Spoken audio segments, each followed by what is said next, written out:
Hello, listeners, viewers, followers, likers, sharers. This is actually going to be posted on two podcast platforms: the Be Awesome at Facility Management, which is live right now, um, and what's going to be on the Show Me Mo School Facilities podcast as well. And I think I'm freezing. Am I frozen already, Paul? No, you froze for a second, but you're back. I'm unfroze. All right, cool. You're unfroze. I'm unfroze. You're defrosted. That's important. So we're going to be on both platforms today. It's going to be an awesome episode. Paul just got on a trip with me through the great state of Missouri. I've been spending a lot more time in Missouri the last 8-9 months, and honestly, the people are just awesome. Paul, I think you'll agree with me on this. That the people really make the state. I mean, there's a lot of great stuff to the state, but the people there have just been fantastic and welcoming. You've been to Missouri. It's amazing, from the people that we know who are awesome, and then the strangers that we meet along our journey who are awesome. Yeah. So this was a Be Awesome trip. This was a 3-day extravaganza. We landed in St. Louis on Monday morning and drove to Jefferson City, and then went to California, Missouri, which I didn't even know there was a California, Missouri. And we'll break down the whole trip. And then we drove right back past St. Louis and down southeast to Campbell, Missouri, where we met some awesome people there. And I flew out of Memphis the next day. So first and foremost, we went to California, Missouri. Had you ever heard of it before we went? I did not. When you were talking earlier about going to California, I thought we were going to California. I'm thinking palm trees and 4-hour difference in time. Yeah. You weren't talking about the powerful pintos of California, Missouri. No, that's for sure. I had no idea. And we learned how it got its name, too, which is an interesting story. Yeah, it was that was really cool. I mean, we didn't know what we were walking into as far as I didn't do a whole lot of prep work, as I don't typically do with these Be Awesome presentations. I do some work with, what do you want to get out of it? What do you want your audience to feel like when they walk out, and what's the messaging? A few other things, and I learn a little bit as I go along, because it's what gives the that excitement, right? That feeling of like wanting to learn and do more. From the professional development aspect, the people were awesome. The space was fantastic. But from the facilities aspect, which we're going to dig into, I was blown away. I mean, their high school was completed, and that was the one that the high school was completed in 1994, I think, right? Yeah. And we couldn't find anything. No, we looked really hard. We looked for stained ceiling tile all over that building, and we went from one end to the other. It was absolutely amazing. The level of cleanliness, the inside environment, the comfort, everything, the facility in which I spoke in was gorgeous, which is shared between the community and the school, the Performing Arts Center. And we just sat there and we both shook our heads, because it was the assistant superintendent that was the director of facilities for the school district. Yeah, how about that? For small town politics right there. He does it all, that guy. I mean, but the staff, I was amazed at the custodial staff who set it all up, sat in the background, let it happen.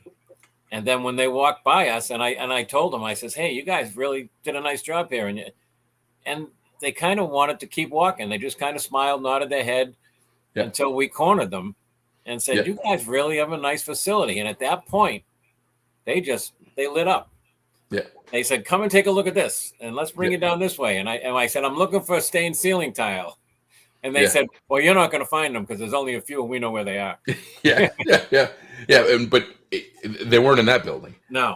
And what was funny was I was actually taking a picture of the custodial staff, that there was a poster on the wall, which I thought was really cool for that district, which is they have all of their different departments with a photograph of who they are on the front entryway lobby. So every single team member. Like, by the time you walk down that hall, never mind the hallway with every student that's graduated there since like the beginning of time. Yeah.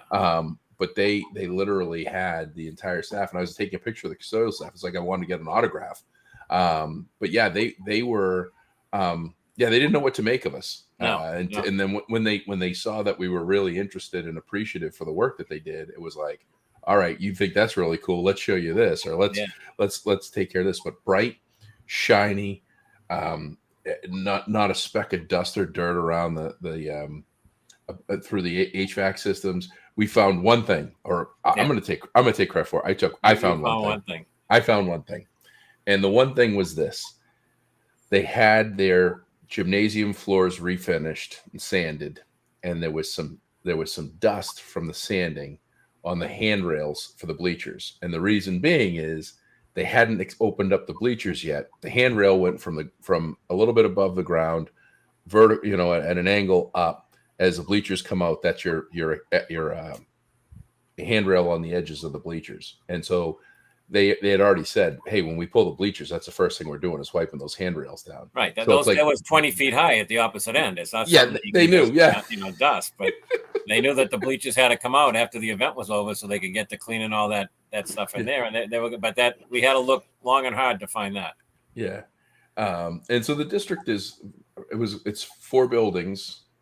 That was the district. It was 4 buildings, 2,500 kids, huge football following. I mean, you were, You're in Pinto country. Yeah, it was Friday Night Lights. I mean, it was really kind of a interesting. Tons of family dynamic.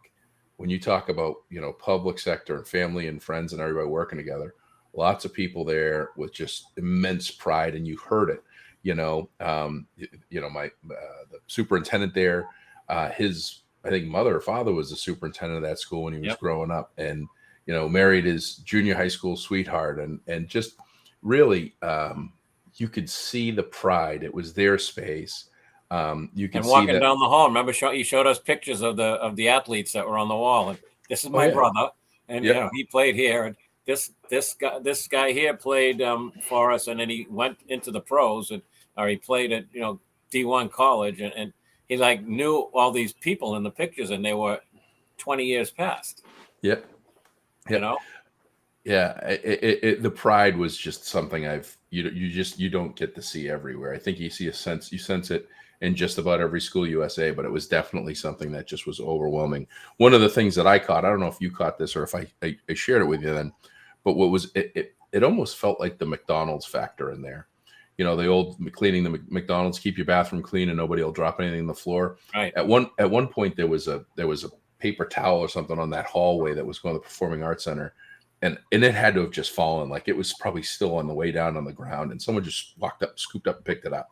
Yeah. And it was like, I think it's because the space was so well kept that they wanted to keep it well kept. And they weren't modern day bathrooms. In the men's room, they were full-length urinals that went from chest height all the way down to the floor. So it's not like those guys were cleaning brand new shiny porcelain for the past. No. And it's been there for a long time, and it did not have that men's room smell that we get so many times in a lot of bathrooms. Yeah. We're also in Hilliard country. Right. Well, that's true. That's true. They got some of the best help and supplies around. So. Oh yeah, no, but I mean, it was just such a cool. It was so cool. But I think one of the things I want to talk to you, because I've heard it. Charlie Branham, someone you and I both know, love, and can't get enough of. He would often talk to us about Missouri schools and assistant superintendents or even superintendents. And when we talk about a small school district in Massachusetts, if you got 2,000 kids, you got a facility director. Right. And in California, Missouri, you got an assistant superintendent, and he also does his IT director. Yeah. He oversaw facilities, IT. Was it food services or transportation? I think it was food service anyway. Yeah. Security. He had 4 layers of operations departments that he oversaw, managed, maintained, along with being assistant soup in the school district, which a large part of that is curriculum focused, kids and everything. It's all about the kids. But we had to pull that out of them. I mean, the way it happened, we were walking through the building, and I said, I got to tell you, whoever does your facilities here does a great job, because I've been looking for stained ceiling tile or something down somewhere. And he said, well, I'll take that as a compliment, because that's me. Yeah, said, that's my crew that's cleaning this building, he said. that was yeah, that was it was just yeah, it was just nonchalant. It was just Yeah, like, if yeah, I didn't say that, he probably would have went on the rest of the day without telling me that he's the yeah, facilities manager as well. yeah.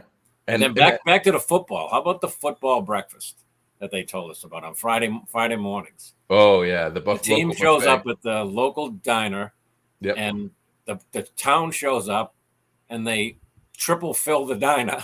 There's not Yeah. enough seating for everybody, so the football team can have their breakfast, and then the patrons fight to pay for the football team's breakfast. Right. I mean, it doesn't get any more down home than that. Oh yeah. Yeah. Yeah. It yeah, it made you want to move. Yeah. Made you want to move, go back to high school and play football. Get free Cooking right breakfast. there. Yeah. Yeah.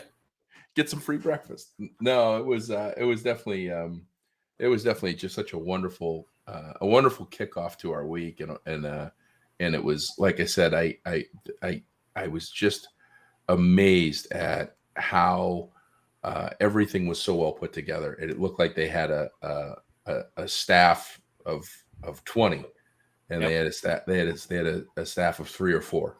Right. And it wasn't that they were working. They might have been working 24 hours, but they put the right work in to get it all done. Yeah.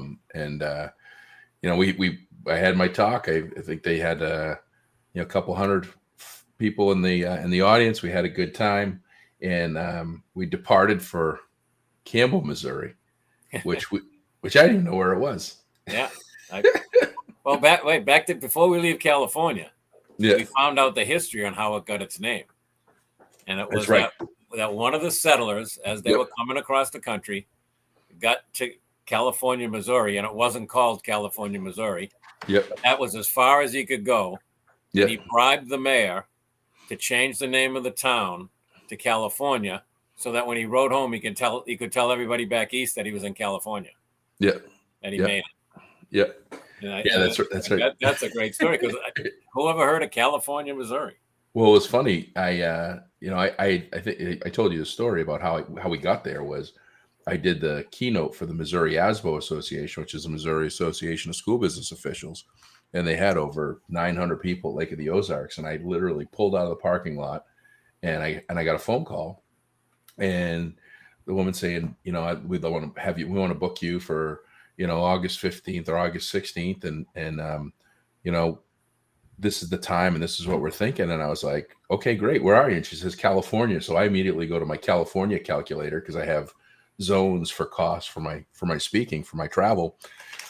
And I said, okay, what part of California? And she says, no, California. And I said, yeah, I know. Which part of California? She says, California, Missouri. And I was like, that's a place? Okay, fair enough. I'm in Missouri right now.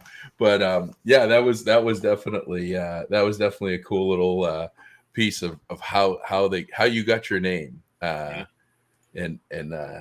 what I wonder what it cost. We didn't ask him. Yeah, I have to bribe the mayor. Yeah, Back yeah. then, it probably wasn't much. Not like today's times. Yeah. No, not at all. But we left that on a high. I think we were feeling good. We had a good trip. I got us set up with a sweet rental car, plenty of space. I think we drove at that point. We had driven about 250 miles in 24 hours, and we stayed in Jefferson City, right downtown, next to the prison museum. The prison museum, right? The state prison museum. Next time we need more time so we can tour the museum. Yeah, we got it right next to the State House. We could see the State House and the prison museum on the same window. Yeah, we got to check that out for sure.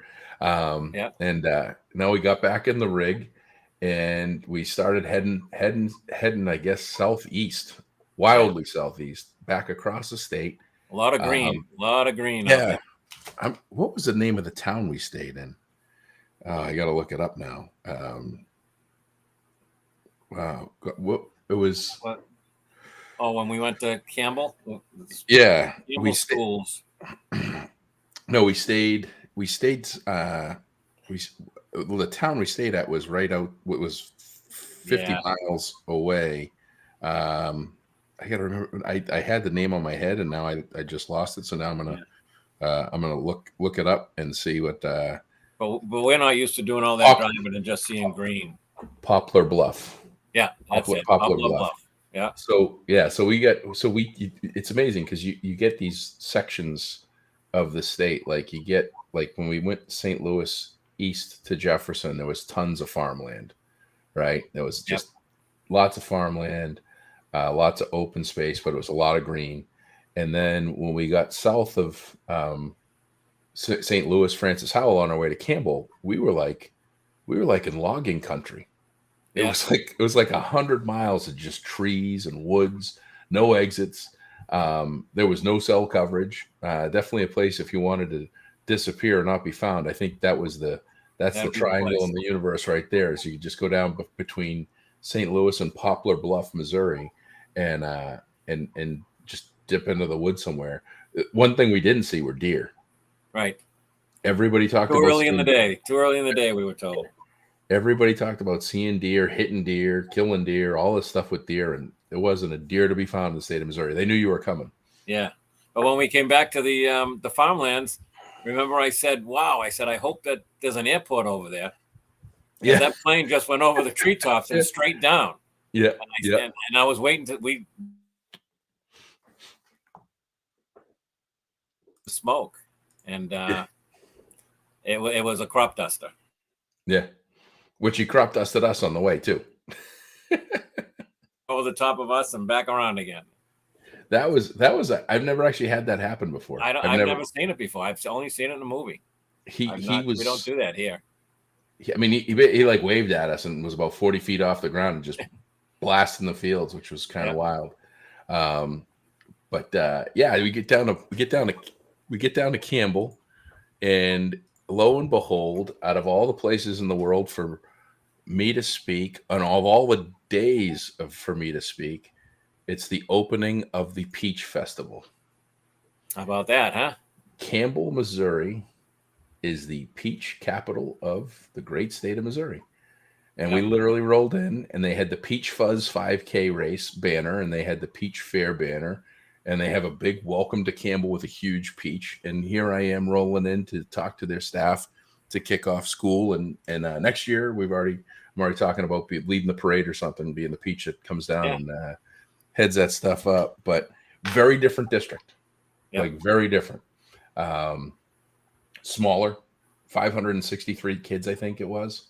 Does that sound right? Yeah. No football, but they were all about their basketball, weren't they? Huge in the basketball. They were all about their basketball. All about their basketball. Yeah. Campus setting, so all the buildings are on one footprint of land. Now this is the superintendent is doing everything there. Ben was running the show with the facilities and everything else. He's got support services, he's got an IT director and whatnot, but again, a lot of that operational stuff doesn't have layers of supervision or management. And once again, we walk into space that is not brand new, but man, it looks brand new. Yeah. I mean they had me speak in the gymnasium, and that floor was shining like a basketball championship level team, which they are. And one of the things I noted that we don't see a lot of here is when the event was over, the teaching staff got up and folded the tables alongside of the custodians and helped them stack the chair racks and roll them out of the way. And I said, wow, I said, I'm not used to seeing something like that. And they said, why not? That's it. This is our school. We're all in this. So there was no divide. There was no my area, your area. It was one homogeneous school. No, so I've seen that when I went to Alabama. The superintendent and assistant superintendent actually told their staff to go because they had to continue their professional development, and I figured they had a team of people, and it wasn't. It was the super. It was a soup. It was the assistant soup. It was the business manager. It was all of the business leadership stacking chairs and emptying coolers, which was really kind of a, like you say, something you don't see everywhere. Right. But I think that bears the reason the fact that that feeling of family, and we're all in this together, and it's not about, a title necessarily. It's about getting things done. And I think that we're seeing it more around the country. I think that we just happen to see it directly in Missouri and Chambers, Alabama in the last few weeks. Yep. Um, and I think it's a great sign of things to come. I think if we get away from "it's not my job," I think that we're seeing all of this. I mean, we're dealing with it in Massachusetts, right? Across the state, we're over 10% short on average. It's 10 to 15% short on transportation providers, right? And we've got faculty and staff that are qualified and capable that are driving buses, Right. Which is pretty darn cool. And out there, I think one of their big things is a lot of them were related. Yeah. That tells you something about a district where you go back and you tell your cousin, or you bring your son in, or you bring your niece to come and work in the same district as you, because you're proud of that district, right? And you're proud of what they do. And I remember, you asking the question of how many people were related to each other, thinking that we were going to get 30%, because that's what we were told by someone. Yeah. And it ended up, had to be closer to 60, right? 60%. Oh, it was a lot. Yeah. It was it was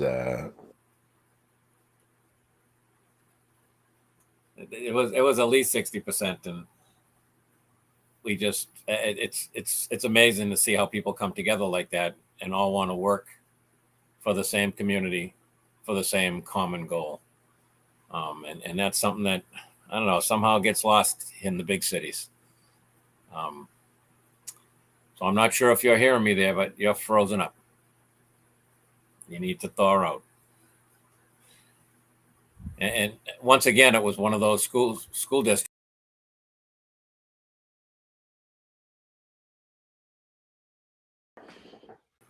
There we are. We're back. You there? We had a freeze there. I don't know what's going on. You had a freeze. Yeah, you get some weather. Okay. You can hear me? Yeah, I got you. Can you hear me? We're good. All right. Yeah. Yeah, we're good. Yeah. We're on opposite sides now. Yeah. That's all. So the who's all related question was well, it came from the day before California. I looked at the directory and I was like, wow, a lot of these people have the same name. And you're right. It's again, it's that pride. Well, when you walk into Campbell, they've got that massive yearbook that every single graduating class, it's like a huge flip chart that's about it hangs like we have blueprint hangers in our facilities departments. Yeah, and but each slide, as you turn over each page, it's a different school year with all of the graduating class on one big poster.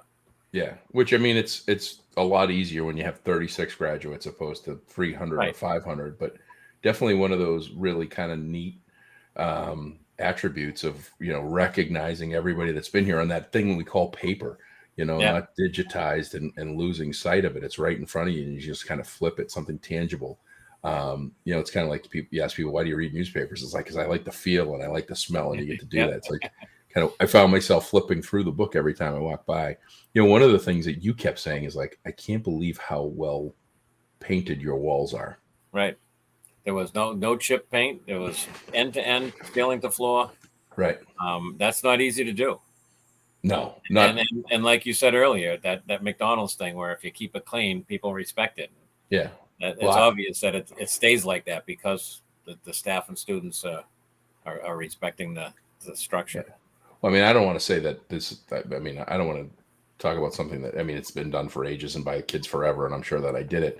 But one of the things that kids have a knack for, whether it's to be destructive or just being, curious, is you take your pen and you just grind it on the wall going down, and you grind down the plastic, or you have it on the pen side and you write down the wall. And it wasn't not just that there wasn't a chip or there wasn't a mark. It looked like there wasn't a bit of touch up in the entire building. Right. It's not something that they just, fluffed over to make it look that way. It was homogeneous top to bottom. Yeah. And again, we were leaving there, and one of the custodians was in the hallway, and we complimented her, and we were like, wow, you did it. You're doing a great job. And she basically was like, thanks. I love what I do. And you could tell that in her pride of the work that she did and how she did it. That was pretty cool. So it for me, it just gave me this huge feeling of I don't even know what it was. I had this like shot in the arm of energy going. If you know if a staff that's even though that the numbers would show that they probably don't need a director of facilities or they don't need all these positions, they're still understaffed. I mean, that's a lot of oversight that a handful of people have to have. A couple 100,000 square foot capital improvement plan with I can't remember how big that project was that they were going to replace a couple of the buildings there. Yep. But it's a lot, and then you've got the most important thing, which is making sure the kids are getting in the seats and getting the most that they can done every day, and putting out good graduates that can go on for continuing education or to learn a trade or to do something. It was really impressive. Yeah. And I envy them when they do their construction because they have the acreage, they have the space. It's such a pleasure to be able to work that way. I mean, here where I'm on the building committee in Watertown, Mass, we're stealing baseball fields to make swing space so that we can do our high school. Yep. So there's a baseball field that's going to be out of commission for 3, maybe 4 years, because we needed to put the kids in it while we rebuild the high school. Because it's just not, when I go to those places and I see the layout of the campus and then the football field and then the baseball field and everything's right there, and there's so much big parking for everybody. Yeah. We're having a hard time getting all of our staff in under our new high school. The building's only so big, and we're putting parking underneath to get everybody off the street, and we're struggling with that. So when I see places like that, I'm very envious. Yeah, well, I can remember the Worcester Tech High School was the first high school that I saw that had a parking garage. Yeah. And you're right. You look at the space. Some of these places that have just sprawling spaces, and they have the ability to just that's not a problem. They can just build, and they don't have to build up. I mean, you go to Union City, New Jersey. They talk about that they have the football stadium, the baseball field on the roof of the high school. Because it's literally a couple blocks in each direction is the whole city. It's a largest population. One of the marquees in Campbell was when we walk in that lobby, and they're the Campbell camels. Yeah. And there's a taxidermied mount of a camel head in the lobby. And just downstairs here, I have a whole room of taxidermy. Yeah. And I don't have a camel. That's one of the things I don't have. And when I took the picture and sent it home, I was told, "Do not come home with the camel." Well, do you think that was a real camel head? That was a real camel head. Wow. And I'm sure it was appropriated through the. It had cost someone a lot of money to get permitting to do that. Or just died of natural causes. Or it was in captivity in a zoo and it died of something. I'm not sure how they got it, but I mean that says something that you walk in and then outside the signs, each sign had a camel next to it. And from the pintos to the camels, it's like they're so proud of their heritage and all of and they're proud of their community. I mean, it's they're just and the one thing that I was just so blown away with Campbell was they had their wall of fame. Right. That's I talk about it all the time, and they actually Campbell had so many things that were just really cool that I was convinced. Ben even had the superintendent, Ben Foster, had Be Awesome stickers in the building already before we got there, but it was like they had so much inspiration. I'm not a big quote person, but I think that putting quotes and doing things, they letting the teachers decorate their classrooms and get them in a way. The math teacher that pulled us aside, and brought us in. She was celebrating her 4th year there, and on her wall it had Be Awesome and a whole bunch of other stuff, and it was just really a great learning environment. And the history teacher with all the flags. Oh yeah, and the room was covered with all the different flags of the country, and it was good wholesome atmosphere.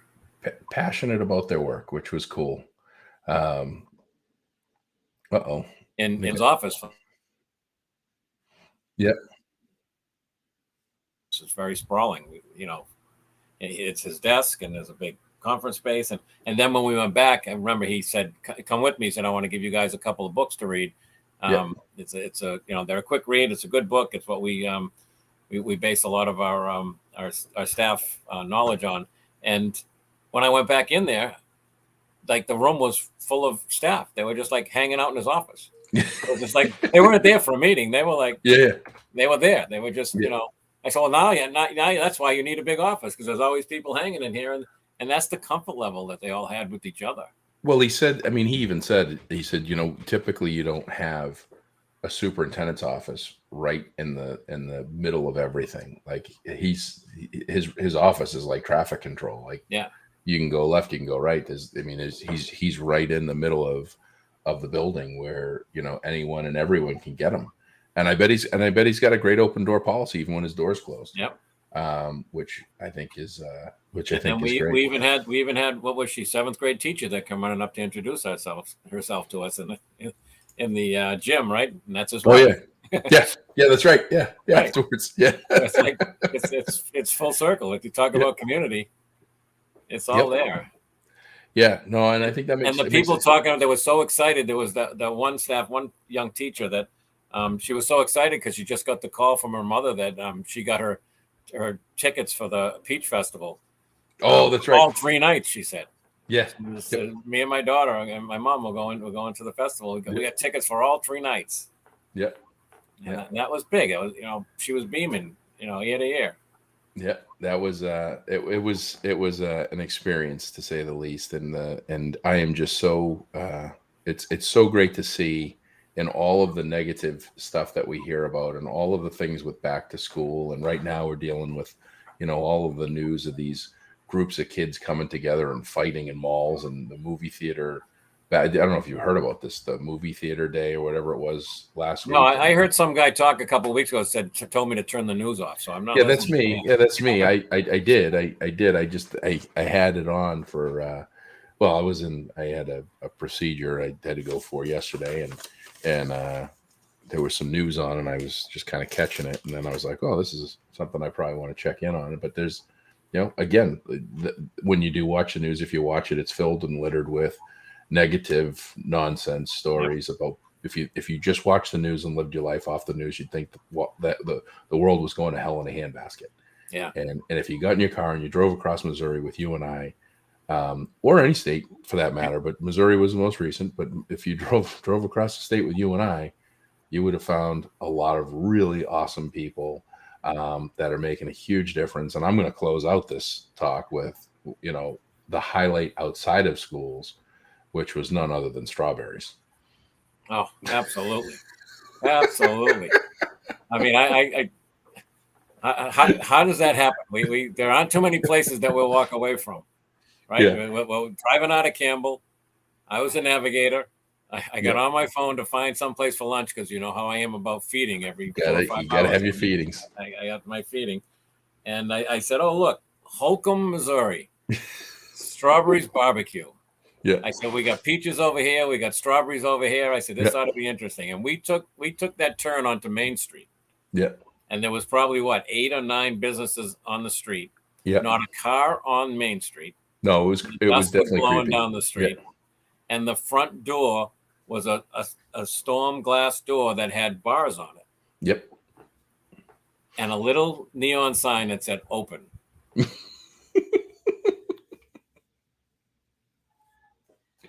The experience was absolutely Strawberries Barbecue. What was it? We sat at the bar to eat our lunch. The bar seats were blue vinyl with a white panel. Yep. Right out of the 70s, maybe. They were probably they're celebrating the 50th anniversary. The 50th anniversary. Yep. And I forget her name. What was her name? Linda, I think. Yeah, we were looking at the menu, and the menu were named after different people. But the story is that there are no strawberries. It had nothing to do with the produce. Yep. And that her dad's name was Straw, right? Yep. And they nicknamed him Strawberry. Yep. And he's still working. He's still working. He put together its award-winning rubs and entered into competitions. And I don't know if you used them yet, but I used them here at my house Monday night, and I got rave reviews. Oh yeah, yeah. I had steak and I had chicken with both rubs, one on each. Rave reviews. Yeah, yeah. Makes us want to go back and get it. Yeah. I had some, and I had something I never had before: a pork steak, 2-pound pork steak, Yeah, which well, was a house specialty. it's funny the way it happens. As I'm not sure how many of you have ever been at a Josh feeding, but she says, "What would you like for lunch?" He said, "Surprise me. Whatever you think I'd like." Now, anyone that knows me knows I'm the guy that's got to read the menu. I want to know what's in it. I don't want a pickle on my plate. I got to have everything's got to be in order. And he says, "Surprise me." She brings out a 2-pound pork steak that was probably 2 inches thick. Yep. And it was barbecued. And you grabbed your knife and your fork, and she said, "People are going to know you're not from around here if you try to use that knife." Oh yeah, yeah. And you didn't need a knife, did you? No, didn't need a knife, and I needed a second leg, a second storage container, another leg or something to put this in because it was huge. She said it was 2 pounds, but it was bigger than that, Yeah. and it was phenomenal, and it was funny because we were going to pass by that place. I mean, it was the only place for a while that we made a U-turn and kind of came back on it really slow, or kind of looking in the window. And it was one of the best decisions for us to make. And we listened to, all of they had started as a pool hall, and it's still a pool hall. Yep. I thought it was kind of cool because I'd never seen pool cue lockers. I don't know if you saw me taking the picture in the back, but they had that wall of you could literally only put pool cues in it. And so that's what people did is they kept all the sticks locked up so nobody else could touch them. And they had tournaments, and they've turned it into a catering business. And one side was catering. They probably do all of the weddings and funerals and graduations in the area because they're the only game in town. And then the other side was the steakhouse. It was the bar, the steakhouse, and the catering / event area. Yeah, it was amazing, and it's been passed down through the family, and she was very proud of her product. Oh, absolutely. She was very proud. Yep. And this is something for our listeners, and I know that everybody talks about it, but it's important, more important now than ever. That I'm segueing from school facilities and school facility management in Missouri, but this is a general statement. It is more important than ever to support small local businesses like Strawberries and others than it's ever been. Small businesses are definitely having a harder time than bigger businesses in a lot of cases. And we got to keep supporting these small businesses as they represent something like 70 or 80% of all of the workforce in the United States. I think that these big companies are who has all the employees, but it's not. It's these little mom and pop shops that have been around for a while. We just had Bliss Dairy. I don't know if you saw that down in East Bridgewater. It's been a huge talk about. It's been in family for 60 some odd years. They decided to go to auction, and there was all this worry that developers were going to come in and build houses and everything else. And thankfully, a farm owner in Norwell bought it for $1.7 million and says, nope, we're going to keep it as an ice cream stand and as a dairy farm to sell wholesome milk to everybody. So I'm glad that we stopped there. I'm glad that that was perfect. Didn't go to some chain place and eat. We sat down, and it was a great meal, and had a good time. Got history. The other thing, I mean, you talk about big business. As we left there and transitioned to Memphis, where you drive down, you hit the edge of Kentucky a little bit into Arkansas, and then come across the Mississippi into Memphis. We covered a lot of. We saw a pyramid. Yeah. It was like, look at that. It was Bass Pro Shop. Yeah. 32-story pyramid. Which I think it was originally Hard Rock Cafe. I think I looked at it. It was when I went back after you left and I met my wife, we went back on a Saturday afternoon. Yeah. And it was designed for entertainment. Yep. And the Grizzlies played there. They played basketball there. That was their first home when they came to Memphis. But really? people complained about the sound because it was a pyramid. The entertainers didn't like the way the sound bounced off the pitched walls, and the crowd in the basketball games. They didn't like the feel and the sound of it, and it sat vacant for a while until Bass Pro took it on. And one of the other things I found out was, in order to get it done, they worked with the city of Memphis. Naturally, Bass Pro's big business. They want to use this building, which cost a fortune to convert, I'm sure.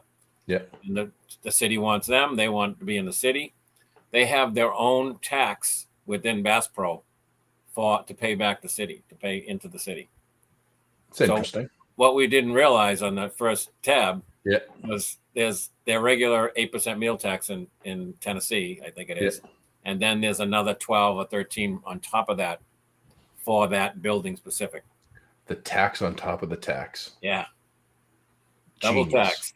Double tax. It never ceases to amaze me. Yeah, but that's how they got it done. That's big business and Yeah. city politics working together to both come to, because it's a destination. Yeah, oh, yeah. You could stay there. There's hotel rooms. There's the whole bit. It's not just the Bass Pro and not just a restaurant at the top of the pyramid. I got to tell you, that part of the road trip really confused me because I was like, "Where the heck are we?" We were right. trying to get to Tennessee. We're in Missouri. We're in Kentucky. We're in Missouri. Yeah.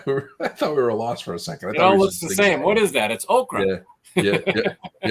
And we're going back to Missouri. Yeah. Well, we're on the tail end of the year. We've gone to some really cool places. Every place we've gone is cool. It's been really just like whether it was Canada, whether it was Missouri. We're going to go back to Missouri, and then I think were we doing one other place? We got something in Missouri's in September. Have we figured out if there's an October or November place? Well, October we got MFAA. MFAA in Worcester, Mass. Yeah. Yeah. So we might have to do some work on that. I got Fast Eddie stepping in your spot for Kansas. That's all right. That's all right. Fast Eddie's a good man. Yeah, they don't get any better than the people that I get to call friends. I just very lucky. But no, this was a great road trip, Paul. Appreciate you coming along with me for the ride and supporting and. Well, it's nice because I got to turn it into a family event at the end, and my wife Ann coming to meet me and spending time with her nephew, who he's been in Memphis for 3 or 4 years, and him and his wife, and we've never gone to visit. We very rarely see him, so we got some good quality time. A local tour guide. Yeah. I'll tell you that's the big draw of why I love the where we are and who we get to talk to is because when we do go to these places, we get the backstage tour. Oh yeah. It's really kind of like, and we get to ask the locals, where do we go for lunch? We're not going to Olive Garden, right? Not that there's anything wrong with it. That's just not where we're going. With an Olive Garden, but it's not the usual chain restaurants, and we get the locals' input on it. And we get that was in California, the breakfast sandwiches. Yep. Where did they say this came from? Do you remember? No, I don't. It was fantastic though that you tell them, hey, you guys did a great job. Like, oh no, it wasn't us. It was whatever the local place was. Yeah, it was. I think it was the same diner that the football team eats in, and I can't remember the name of it. It's like it all goes around. Everybody supports each other in those places. Yep. No, it all works. But no, I'm looking forward to Missouri next month. We get some exciting stuff happening. We get some. You're deep in thought with organizing and putting together some really great programming for the state of Missouri. And if I could throw out a shameless plug for anybody from Missouri that's going to the state conference in September, I'm doing a pilot course on leadership through strengths. It's a takeoff from Strengths Finder and using that as a textbook, using your strengths to lead instead of focusing on negative, which we tend to do way too much. Yep. So for those that are out there listening and watching from Missouri, we hope to see you at the conference in September, and look up the pilot course that I'm going to put on. It's going to be great. I'm excited about it. Well, you're speaking a couple of times. You and Kenny are doing the multi-generational workforce. Yep. Which is called Working with the Entitled, or Are We? Yep. And that goes that plays both sides. Yeah. You guys cover a lot of ground, and you definitely look at things from both sides, which is great. Yeah. And then you're doing the importance of the facilities team working with the special education Right. department, and that's How your facilities department, affects the special education department. and that's a personal one that you guys both do so well that you've done for a number of years. But be sure to sit in the Paul's classes if you want to get a feel and a flavor, not just for the touching point that he's going to do. Oh, did I freeze? No, just we're having a. I don't know if it's you or it's me, but we're Start from having. the beginning. I met Paul in 2004. Yeah. No, but definitely, if you get a chance, sit in on Paul's classes because this is going to be is it a 6 or 8 session course? Eight modules. 8 modules. 4 months. We're going to do it every 2 weeks. Virtual. Yep. Virtual. I'm not going to travel to Missouri twice a month and try to gather everybody. It's a big state, we found out. Oh yeah. But to gather everybody would be the hard part. Not that I couldn't go there twice a month. It's just that gathering people would be kind of tough. So it'll be virtual. Yeah, 1 hour sessions. Charlie Branham started this. He probably started this idea well before we got into it. But I think we started the discussions and the idea and the framework and the rollout. This is going to be hosted by Missouri School Plant Managers Association, sponsored by TIPS, and managed and run through K-12 Pros with Paul Anastasi being the key presenter, put together, programmer, designer, executioner, and it's going to be pretty dynamic stuff, and it's going to I think we're going to blossom into other things. I mean, we're talking about customer service and a whole bunch of stuff, and Paul's retired and he's working more than ever, and we keep getting more stuff, more Paul. That's why we have it up there in the screen, more Paul, because he's got some good stuff going on. Oh, I think we lost you again. I think it's you. I think it's me. It's on my end. You're the one that's freezing.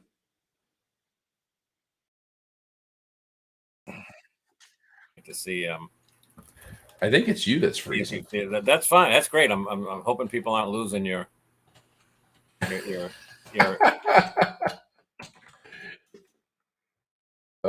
Oh. How about now? I have to get a tower on my house. Right. Your cell coverage stinks. Your Wi-Fi's dragging. Yeah. Have I ever done a shout out on this podcast for Dave Pettit? Dave Pettit. I don't think I have. Believe so. No. I'm going to close it out. I'm going to close this session out in honor of Dave Pettit, but it's going to be in honor of all the Dave Pettits in the country that are doing what Dave Pettit shared, which is I saw a post last week, and Dave had a post with a cup of probably a Lime Ricky from Sonic that said that he this week, because they were short staffed, he was working the drive up parent pickup line or the kid pickup line. And one of the parents brought him a drink because the heat index in Missouri last week, we just missed this, in some places like 116. And I went back and forth a little bit with Dave on this, and talked about the importance, again, people working without a title. And so for all the facility professionals out there that are working without a title, that are going above and beyond, not just keeping those buildings clean and taking care of the spaces that you manage and run, but stepping up and stepping in, driving buses, working that parent drop off, kid drop off, parent drop off, whatever you want to call it, but doing things that are outside your normal scope of work to make sure that our kids are having the best possible education and life experience that they can, along with the staff and communities. Thanks for all that you do. The reopening of school this year is probably going to be one of the hardest ones because of the short-staffed numbers. And I'm just really encouraged to see that people are just stepping up. They're doing the right things. They're doing it for the right reasons. And they're not asking for anything in return. And to the community members and the parents that are stepping in and getting Sonic drinks or doing whatever, just saying thank you to that staff. Appreciate you. This is going to be an interesting year. And I'd love to see that stuff. So in honor of Dave Pettit and all those Dave Pettits out there that are doing what you do, keep up the awesome work. And I thought you were going to say something, Paul. Maybe you froze. Nope, I'm here. I'm still here. All right. I was going to say I think there's a lot of Dave Pettits out there, and we haven't met them all yet, but we're going to try. Yeah, no, we're going to work on it.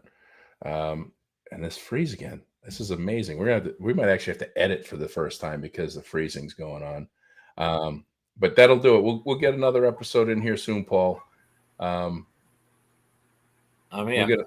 we'll get another episode in here soon. Appreciate you jumping on and sharing the journey with me, and I look forward to seeing you in 3 short weeks or 4 short weeks, couple short weeks. Yeah, a couple anyway.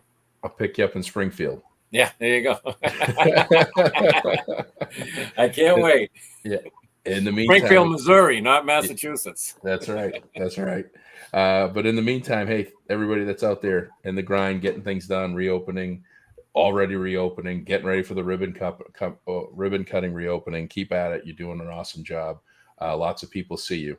We're just going to get more folks to say to you, thank you, because you're doing great work, and we appreciate you. So in the meantime, if you like us, and you can thank us by giving us a 5-star rating and review, subscribe, follow, comment, all that stuff. Please send anything to josh@beawesome.com. If you got any complaints, concerns, or you're mad that we froze up a bunch of times, go to paul@beawesome.com. He'll take care of that for you. And you're welcome. And that'll do it for this episode. And we'll look forward to seeing everybody real soon. Have a great day. Bye, everyone.